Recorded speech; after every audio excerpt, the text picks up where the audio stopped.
Dzień dobry Państwu. Mam przyjemność powitać Państwa na konferencji Marzec 1968 po 50 latach, zorganizowanej wspólnie przez Muzeum Historii Żydów Polskich POLIN, Instytut Historyczny Uniwersytetu Warszawskiego i Instytut Socjologii Uniwersytetu Warszawskiego. Za chwilę poproszę dyrektorów współorganizujących instytucji o zabranie głosu i otwarcie konferencji. Pan profesor Dariusz Stola, dyrektor Muzeum Historii Żydów Polskich POLIN.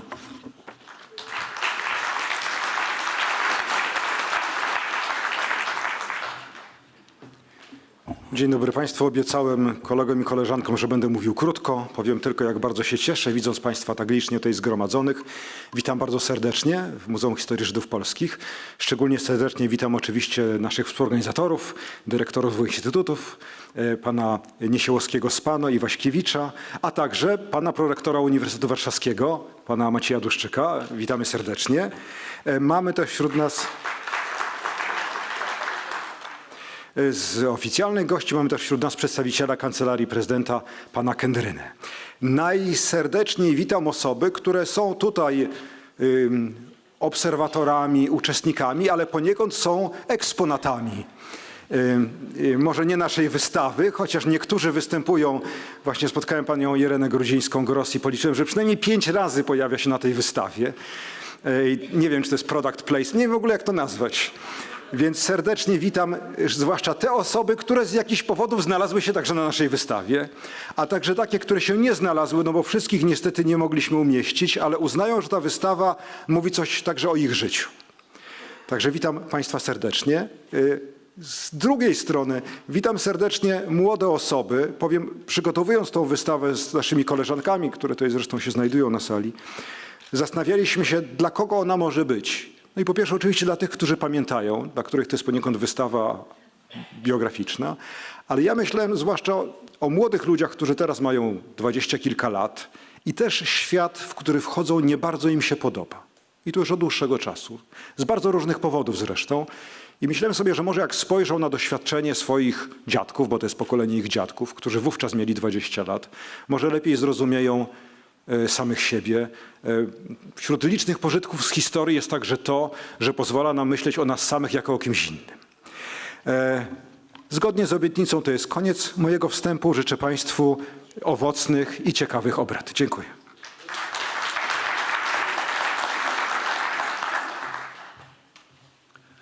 Pan profesor Łukasz Niesiołowski-Spano, dyrektor Instytutu Historycznego Uniwersytetu Warszawskiego. Dziękuję bardzo. U eksponaty, ja bym powiedział, jaki historyk, mamy na sali źródła. Więc witam źródła, witam bohaterów, witam uczestników i badaczy, którzy tym zajmują, z nieskrywanym przejęciem. To znaczy otwieramy konferencję w sposób naturalny, współorganizowaną przez Muzeum POLIN, w sposób naturalny organizowany przez Instytut Historyczny Uniwersytetu Warszawskiego. My zajmujemy się opisem przeszłości i z coraz większym przejęciem muszę powiedzieć, że zasadnie współorganizowany przez naszych kolegów i koleżanki z Instytutu Socjologii, który zajmuje się na ogół opisem współczesności. Będziemy na tej konferencji mówić o tym, co było 50 lat temu lub nieco wcześniej, nieco później, ale te wydarzenia będą miały, czy ten opis pozwoli nam pewnie ustosunkować się również do naszej codzienności.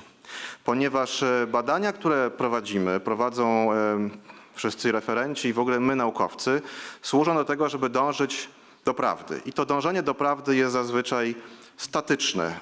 Odbywa się w bibliotece, w gabinecie, w sali seminaryjnej. A w tej chwili znaleźliśmy się w momencie, w którym badania naukowe nad tym tematyką stały się dynamiczne, ponieważ pozwalają powiedzieć światu, które z prawdą się mija, jak było naprawdę. I myślę, że ta konferencja oraz wszystkie inne okazje, w której naukowcy zabierają głos, jak było naprawdę, to jest nie do przecenienia okazja, żeby powiedzieć tym, którzy mimo eksponowanych stanowisk z tą prawdą się mylą. Nie mam wątpliwości i życzę Państwu, żeby ta konferencja przyczyniła się do zrobienia kroku ku prawdzie. Miłej obrady.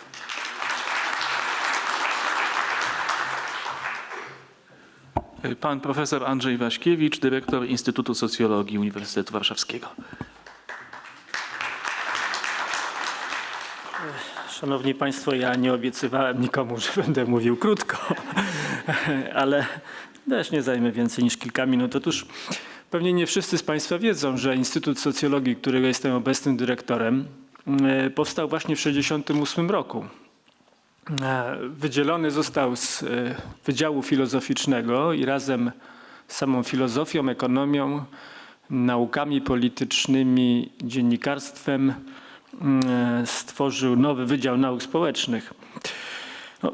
Rozwiązany Wydział Filozoficzny, siedlisko rewizjonizmu, kolebka rewizjonizmu od dawna nie cieszył się estymą władz. W 1966 roku nawet zawieszono nabór na studia filozoficzne. Wydział Filozoficzny szczególnie zaznaczył się w wydarzeniach marca. Z tego wydziału pochodzili studenci i młoda kadra, która udała się z petycją do rektora Rybickiego. Wydział też poniósł największe straty. Relegowanych z uczelni zostało 41 studentów, także wielu pracowników nauki. Spośród samych socjologów byli to docenci Zygmunt Bauman, Maria Hirszowicz, a także młodzi pracownicy nauki Nina Kraśko, Elżbieta Neumann, Waldemar Siemiński, Elżbieta Tarkowska, Jakub Karpiński, Klaudiusz Weiss, Jadwiga Staniszkis, Joanna Kurczewska i Stanisław Tyrowicz. 12 marca w jednogłośnie przyjętej uchwale Rada Wydziału wyraziła solidarność z rezolucją studentów, uznała ten ruch studencki za autentyczną reprezentację środowiska, a także wypowiedziała się przeciwko wszystkim przejawom nacjonalizmu, wyraziła zaniepokojenie i oburzenie z powodu prób szerzenia nastrojów antysemickich. To jest z protokołu cytat. Proszę Państwa, marzec 1968 roku oznaczał też koniec Warszawskiej Szkoły Historii i Idei. I chyba tylko heglowskiej przewrotności rozumu możemy zawdzięczać to, że jej przedstawiciele rozsławili imię Polski na emigracji, że wnieśli tak wielki wkład do rozwoju światowej humanistyki. Tak sarkastycznie powiedziałbym, że żadne inne wydarzenie w historii polskiej nie przyczyniło się tak do umiędzynarodowienia polskiej nauki, o którym teraz tyle się mówi. Więc znajomy profesor ze Szwecji, starszy kolega, powiedział mi, że jego dziecko mówi trochę po polsku, bo się wychowywało właśnie z dzieckiem imigranta. I nie ma takiego uniwersytetu w Szwecji, który by nie skorzystał na tym eksodusie. Więc socjologia za karę za swoje zaangażowanie została przeniesiona z krakowskiego przedmieścia na ulicę nomen omen Karową. Ale nazwa nie pochodzi od tego wydarzenia. I może zakończę nutą optymizmu, bo z budynku Instytutu w lutym 1989 roku reprezentacja opozycji demokratycznej wyszła do Pałacu Namiestnikowskiego na rozmowę okrągłego stołu. Dziękuję bardzo i życzę pomyślnych obrad.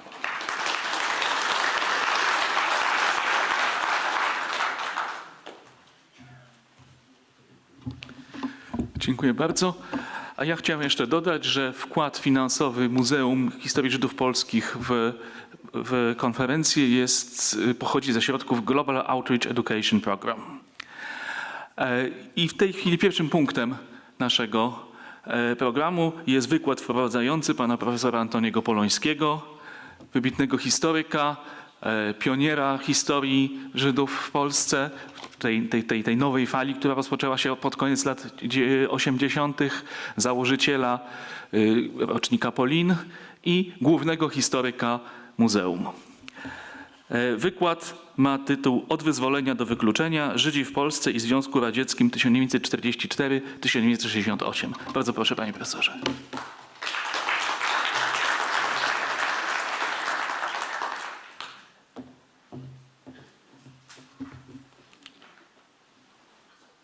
No, proszę Państwa, ja jestem wśród tych, którzy dobrze pamiętają wydarzenie 1968 roku i z tego powodu jestem bardzo szczęśliwy tu być w tej ważnej konferencji.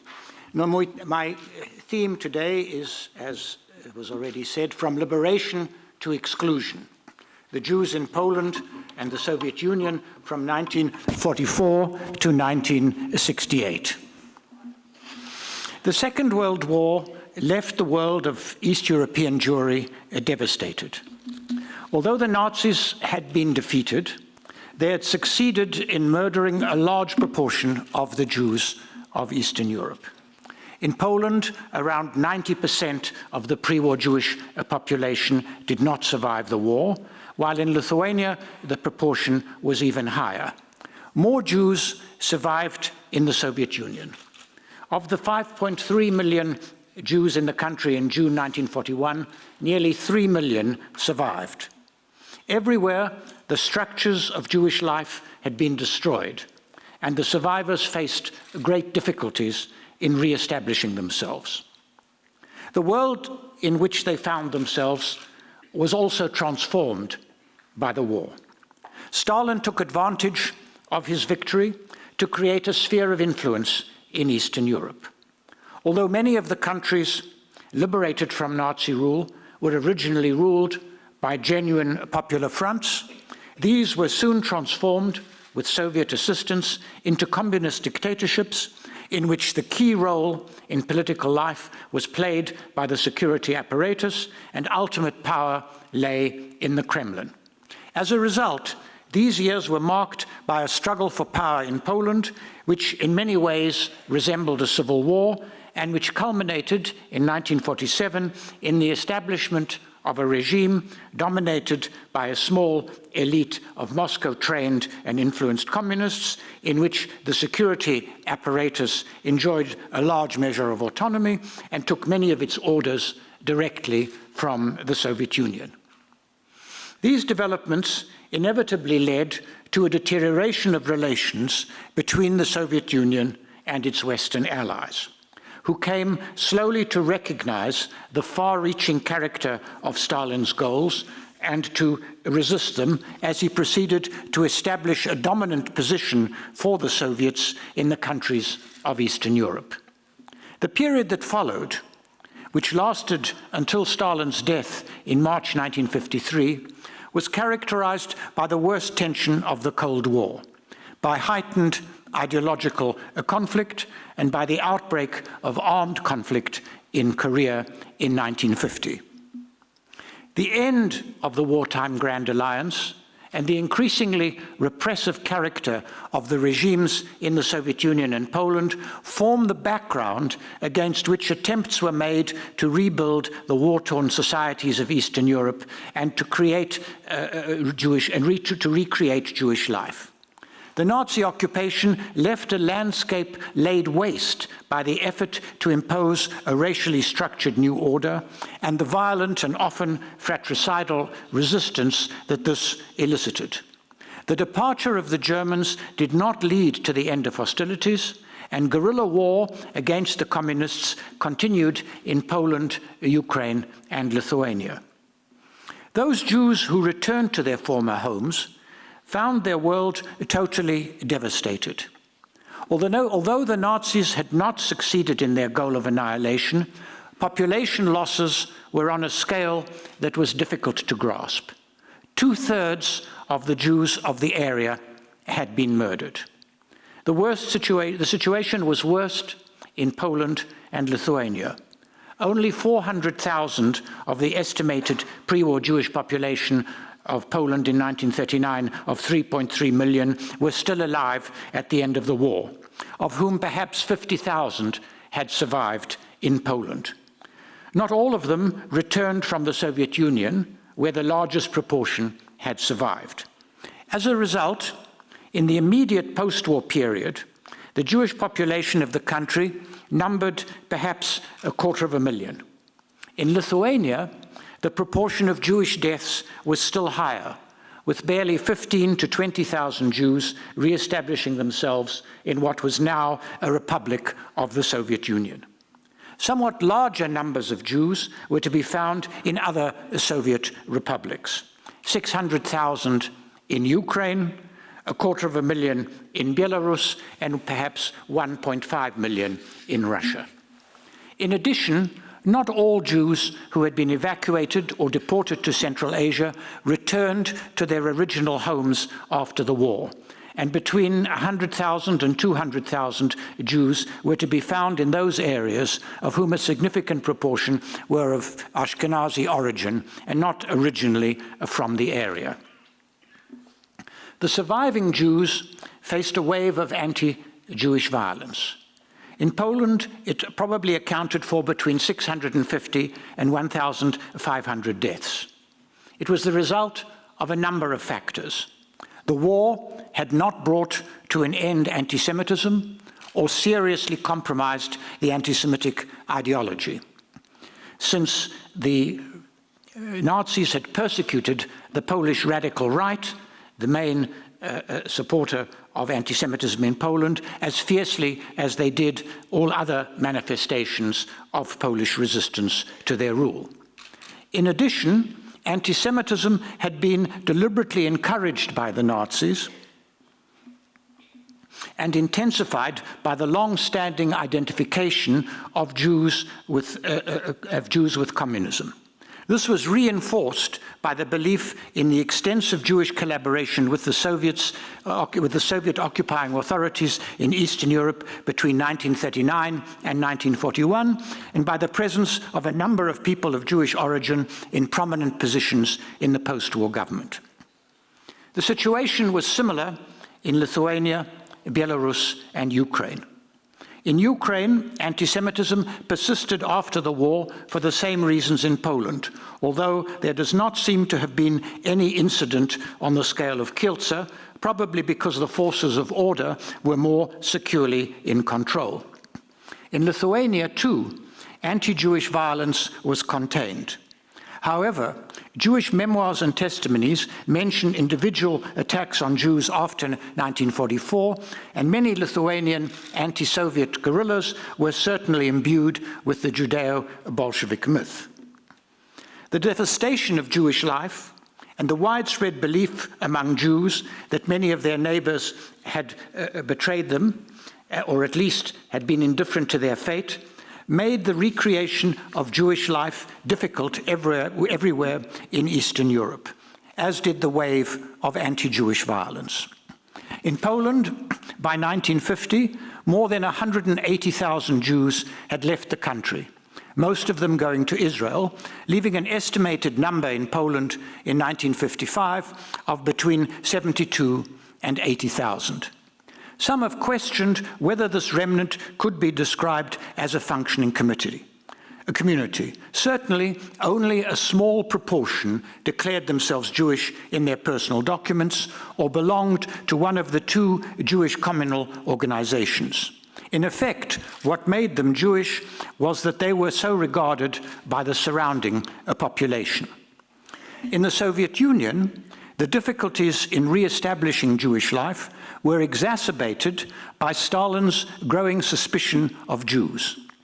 In particular, he became obsessed, as relations with the West deteriorated, by the close links which the leadership of the Jewish Anti-Fascist Committee had established with the Jews outside the Soviet Union, especially in the United States, and was also alarmed by the enthusiastic response accorded to by Jews in the Soviet Union to the emergence of the State of Israel. He responded in late 1948, and as in other purges, acted on several levels, taking action both against those who were prominent in Soviet Yiddish culture and against the larger group of acculturated and Sovietized Jews who still held prominent positions in the Soviet bureaucracy and in cultural life. Over the following 2 years, all Yiddish theaters and writers' organizations were closed down. The purge culminated in the secret trial of 13 leading Yiddish writers for treason and collaboration with imperialists and Zionists. They were executed on 12th of August 1952. In addition, writers and critics of Jewish origin were prime targets in Zhdanov's campaign against rootless cosmopolitans. The campaign reached its climax when, on 13th January 1953, it was announced that 9 doctors, with obviously Jewish names, working in the Kremlin medical clinic, had been exposed as foreign agents. A thinly disguised anti-Semitic campaign followed. The atmosphere was extremely threatening, and many Soviet Jews feared the outbreak of anti-Jewish violence or even the large-scale deportation of Jews to Siberia. By the way, it doesn't seem as if there was any plan by Stalin to deport Jews in large numbers to Siberia. The historian Jan Tomasz Gross, who I'm glad to say is in the audience with us today, has characterized fear as the main emotion felt in the immediate post-war years by those Jews in Poland who had survived the Holocaust. It was certainly true that the anti-Jewish violence and the problems inherent in regaining property taken during the war created serious difficulties for Jewish survivors. At the same time, there was also the hope shared by many Poles that the new Poland would prove democratic and pluralistic, and that it would be possible to find a place in it for the surviving Jews.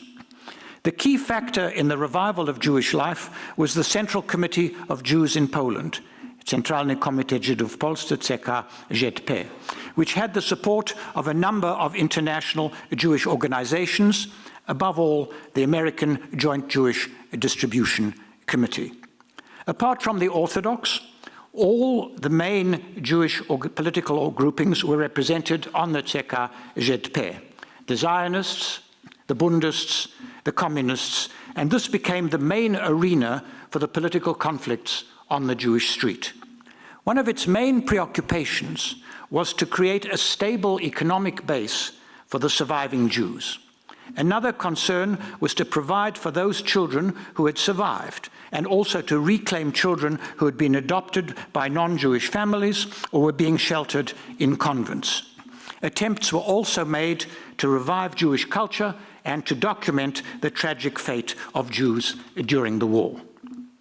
The history of Polish Jewry, like the history of Poland itself, took a radical new turn with the communist establishment of a monopoly of power in late 1947.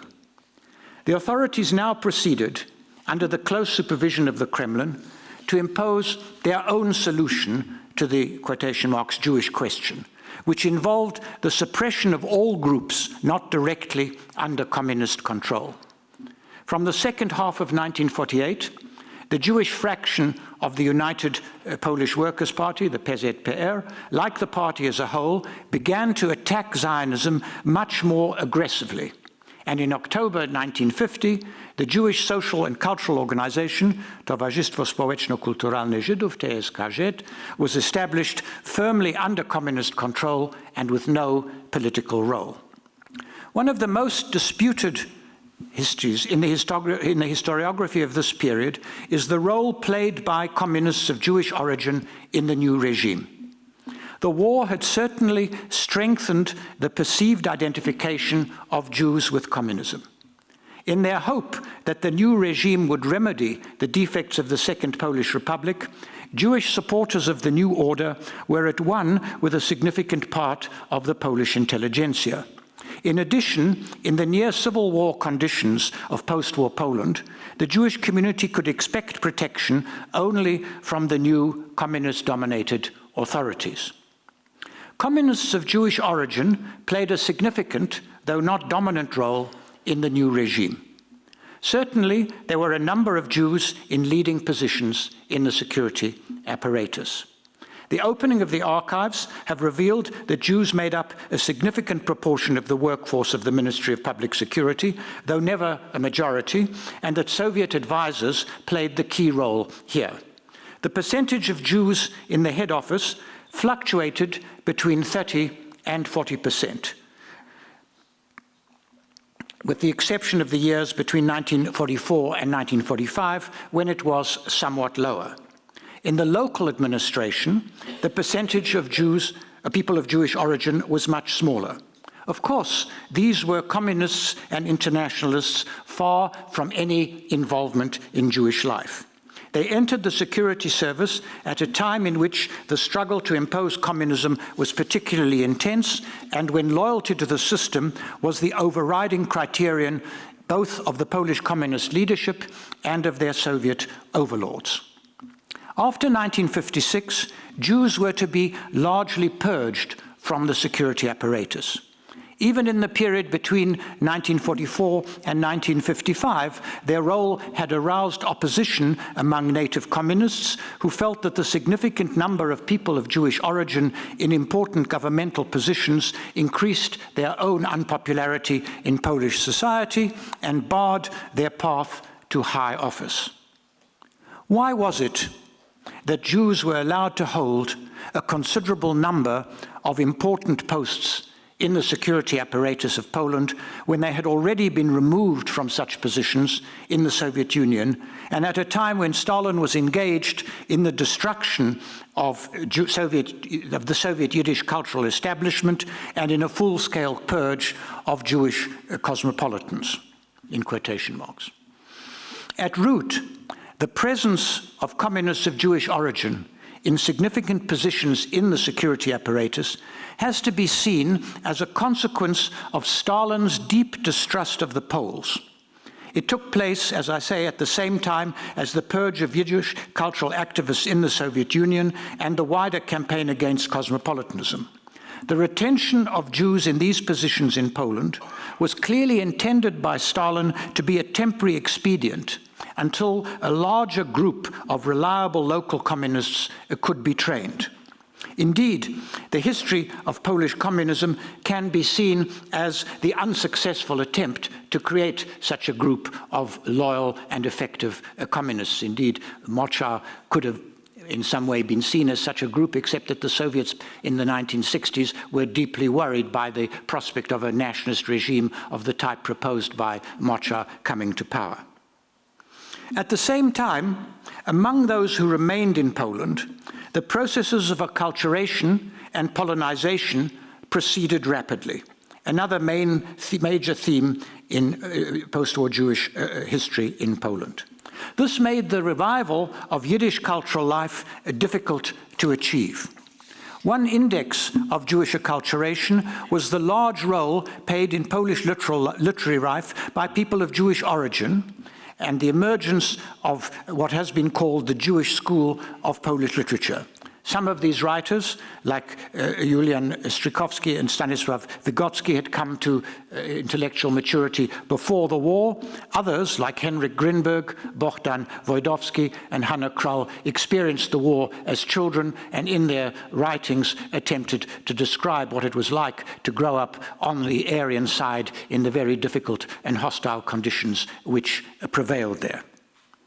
The death of Stalin, although it put an end to the extreme forms of terror of his last years, did not alter the basic character of the system he had established.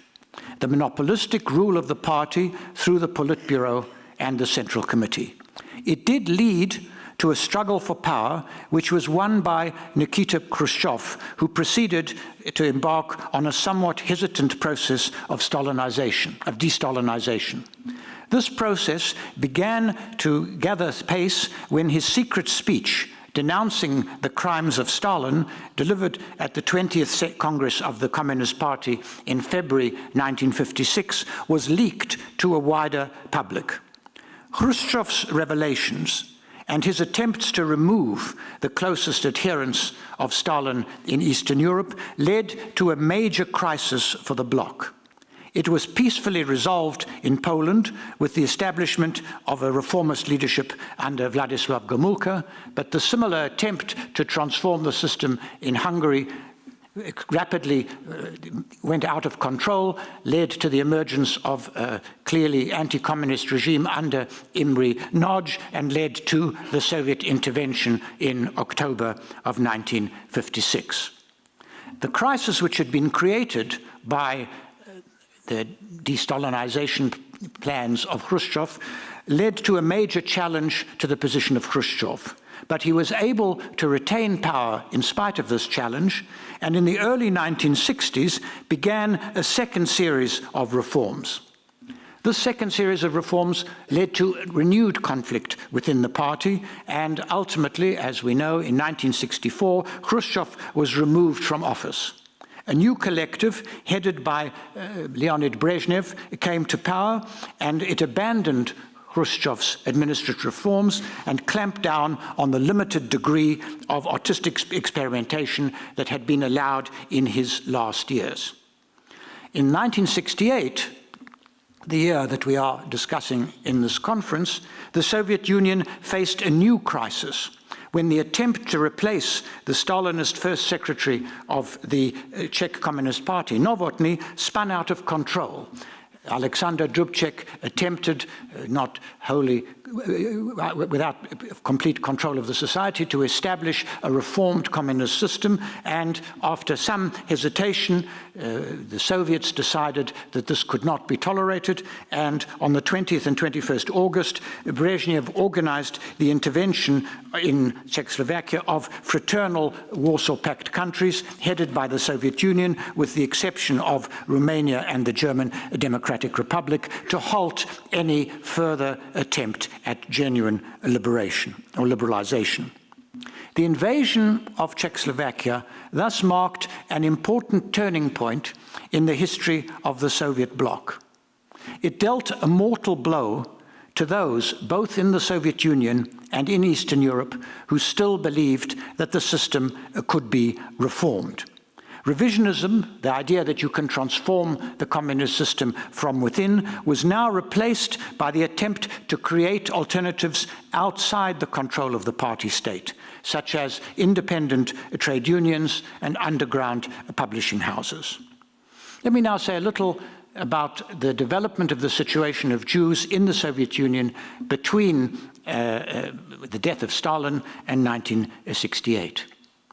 Within a month of the death of Stalin, Pravda announced that the accused in the Doctors' plot, quote, were arrested by the former USSR Ministry of State Security incorrectly without any lawful basis and had been exonerated. Some Jews who had lost their positions in the early 1950s were reinstated. However, the basic character of Soviet nationalities policy vis-à-vis the Jews did not change greatly after March 1953. Central to it was the concept of forced integration, that the long-term future of the Jews was to become citizens of Soviet men and women, citizens of the Soviet Union and of the world communist system which the Soviets were aiming to create. Jews did still remain a part of the Soviet professional elite. However, they were now clearly regarded as an untrustworthy nationality, and their national origins were made public to everybody who needed to know by the so-called fifth paragraph of the internal Soviet constitution, where nationality was stated as Jewish in most cases in relation to Jews.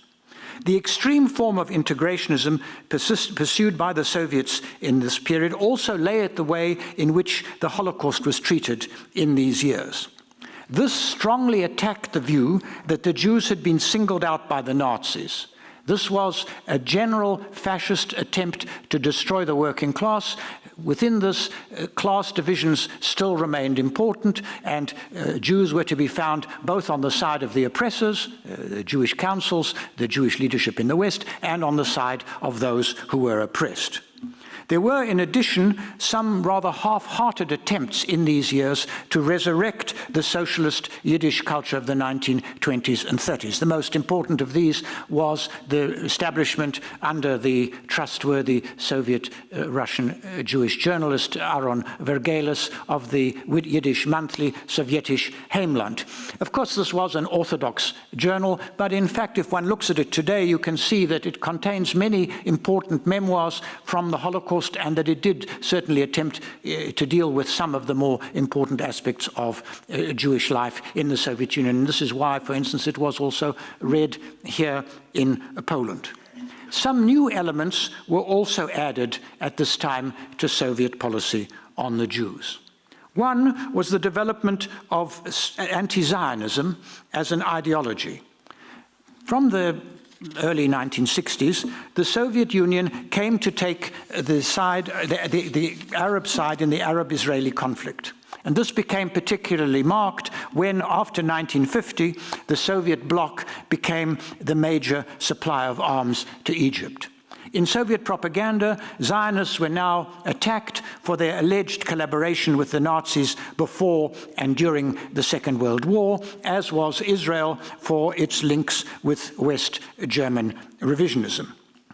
I would add in parenthesis here that one of the disputed points, as we've seen in the last few days about 1968, was the extent to which it was the result of developments within this country, however sovereign it was, and to the extent to which it was determined by events from without. We're talking here about a Soviet bloc in which the principal directions do come from the Soviet Union, and clearly the inspiration for much local anti-Zionism, although it could also be found in communist ideology, does come from the new stress on this particular issue within the Soviet Union. Jews now moved increasingly into opposition to the Soviet system, and this is a large Jewish community, unlike the situation here in Poland. Nobody knows exactly how many Jews there were in the Soviet Union, but we're talking about, well, between 2 and 3 million, so we're talking about large numbers. Most of them had been overjoyed by the outcome of the Six-Day War in 1967, a crucial turning point. Again, if I can just mention my own memories, I was here from September 1967 to December 1967, correcting the various references in my doctoral dissertation from the archive, and I could see quite clearly that, and everybody told me that, that there was going to be an explosion in the aftermath of this Six-Day War. In the case of Soviet Jews, most of them believed Soviet propaganda. They feared for the safety of Israel. They believed Israel was on the point of destruction, and they were overwhelmingly relieved and indeed rejoiced in the Israeli victory. In addition, they were outraged by the virulence of Soviet anti-Zionist propaganda, which had strongly anti-Semitic overtones, particularly in its cartoons, and which they took as directed to them specifically. And they were also outraged by the decision of the countries of the Warsaw Pact to break off relations with Israel in mid-June. The ambassador of Israel is clearly correct to point out that this was a decision taken in the Kremlin. The Soviet authorities, perhaps without thinking of the implications, also reprinted Gomulka's notorious speech to the Polish Trade Union Congress of 19th June 1967, which you can see on a large array of television screens in the 8th gallery of this museum, in which he said no difficulties would be made for Polish citizens who felt that they were not Polish to move to Israel. The Soviets didn't think what the implications of this were, and having published it in the Soviet newspapers, they were then faced with demands from Soviet Jews: if Polish Jews are allowed to leave for Israel, why not us? For many Jewish members of the dissident intelligentsia, the invasion of Czechoslovakia was also a great shock. It clearly barred the way to further democratization within the Soviet Union. Revisionism, the idea that communism could be reformed from within, was clearly no longer politically a viable option in the Soviet Union. And indeed, many people felt personally shamed by the actions of their government. This is, of course, why the German Democratic Republic was allowed not to participate in this particular invasion. Of the 7 participants in the demonstration in Red Square in August 1968 against the invasion of Czechoslovakia, 4 were ethnic Jews, and a 5th, Miron Petrovsky, claimed later that he unfortunately missed the train and therefore could not participate in this action, for which these people were all imprisoned. Let me now say a few words about these same years in Poland. And here, what I've tried to do throughout this presentation is to show both how Poland was part of a larger bloc in which the general political lines were set in Moscow, but also had a degree of autonomy. The idea that, for instance, the train timetables in Warsaw were determined by Moscow is clearly not the case. From 1956, this was effectively a semi-sovereign country in which most decisions were taken by the local communist government. As part of the Soviet bloc, Poland was inevitably affected by the turmoil that followed the death of Stalin. Khrushchev's rapprochement with Yugoslavia from May 1955 seemed to legitimize the concept of separate roads to socialism, which was, of course, the very deviation for which Władysław Gomulka had been expelled from the United Polish Workers' Party.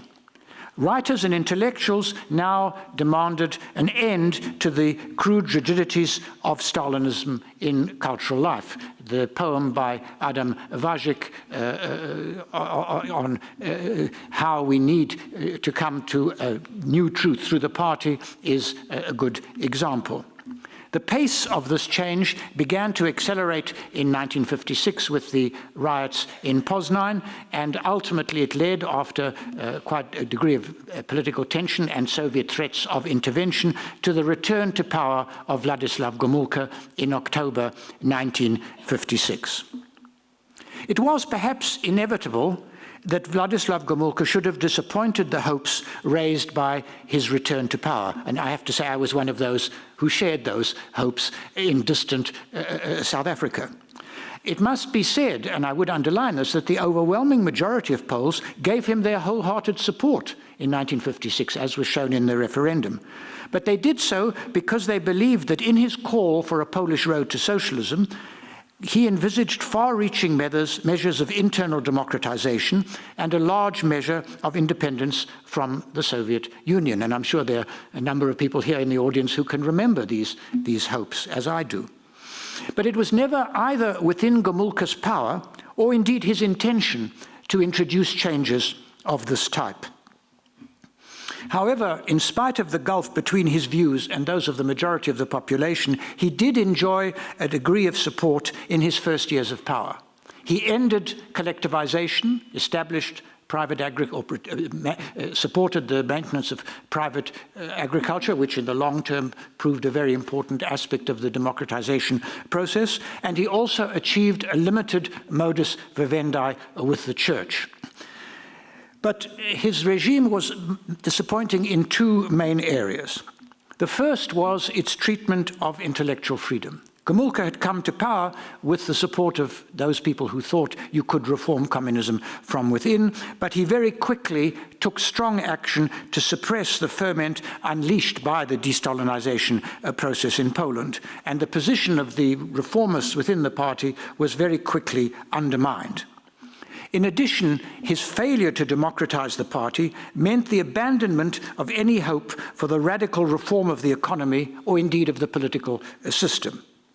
In addition, his own rather rigid attitude to political power and his own inability to change created a block to promotion for the younger, more ambitious party members, many of whom had either been in Poland during the war, who had come into the party in the late 1940s and early 1950s. And this, as we know, was to have far-reaching consequences in the late 1960s. These years also saw significant changes in the position of the small Jewish community, which numbered about 35,000, which had remained in Poland. In the first place, it led to a further exodus of people following 1956, people who had not been able to emigrate in the period 1945 to 47, or people who had returned to Poland from the Soviet Union in the repatriations which also took place in this period.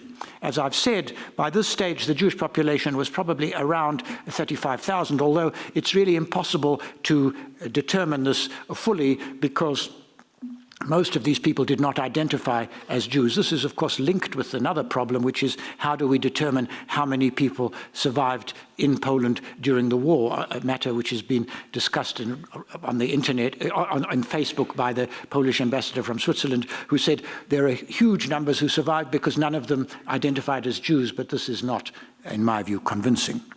One of the main phenomena of these years was the growing assertiveness of the social and cultural organization of Jews. This was particularly the case with the younger members of the organization, the generation born between 1944 and 1953, again, a generation with which I also identified, although I'm born in 1940. In 1962, the Warsaw branch of the TS Gazette founded a youth club, which took the name Babel, redolent of multilingualism and recalling the name of the Russian Jewish writer Isaac Babel, a martyr of communist literary orthodoxy. By 1968, its membership was over 260.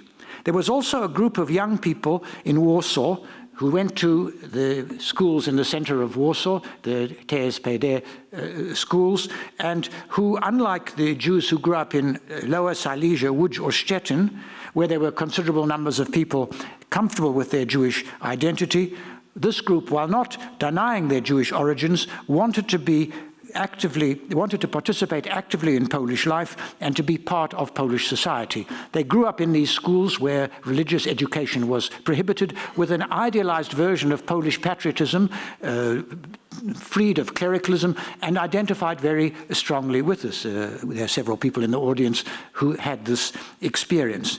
Members of this group were the founders of the Inter-School Discussion Group, Klub Poszukiwaczy Sprzeczności, also called the Club of Contradiction Seekers, which was founded in 1962 and whose student members were able to articulate their disillusionment with the failure of the government to introduce large-scale reforms after 1956.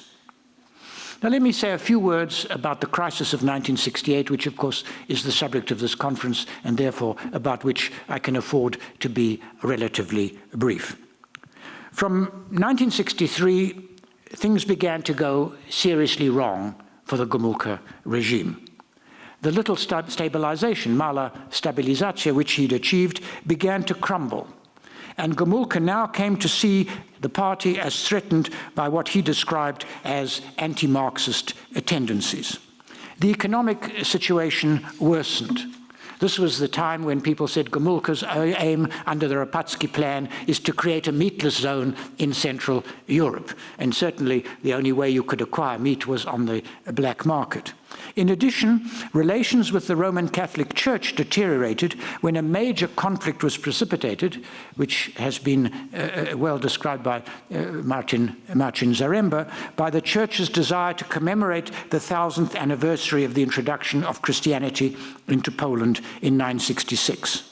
The communist authorities were unable to heal their breach with the intellectual community, and in July 1965, they jailed 2 young lecturers and party members at Warsaw University, Jacek Kuron and Karol Modzelewski, for circulating a socialist critique of the regime, which, their authors claimed, had betrayed the interests of the workers. I was a student at Warsaw University in those years, and I was one of those who received that leaflet, and I have to say, I swallowed it 100% and changed my views basically on the basis of what Kuron and Modzelewski said.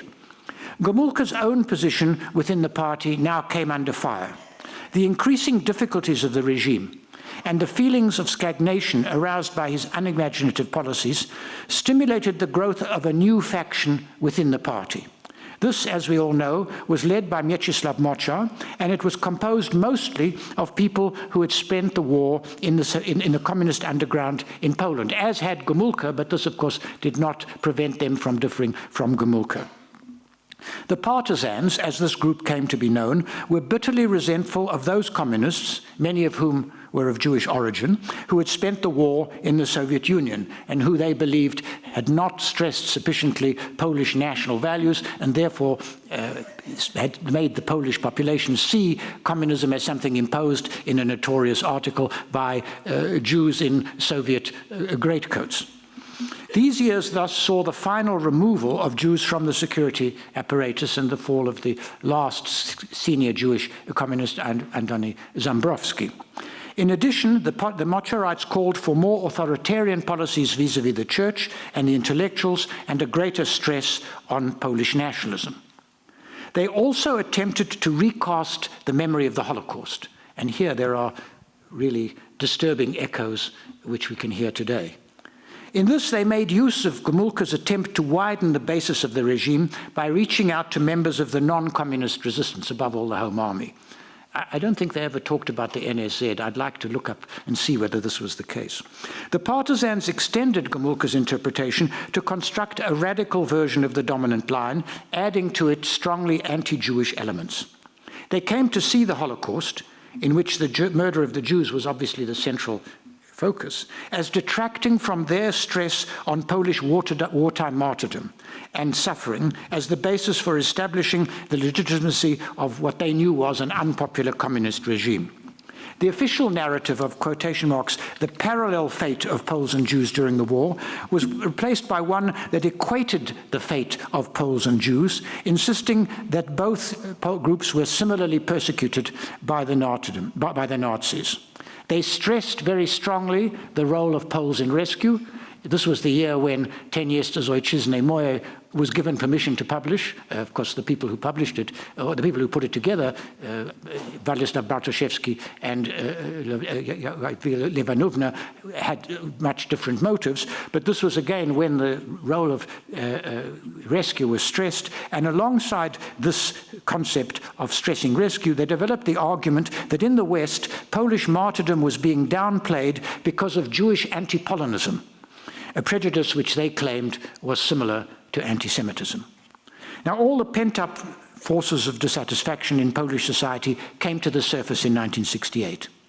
The Israeli victory in the Six-Day War was greeted with great relief and joy by local Jews. But it was also welcomed by the larger population in this country.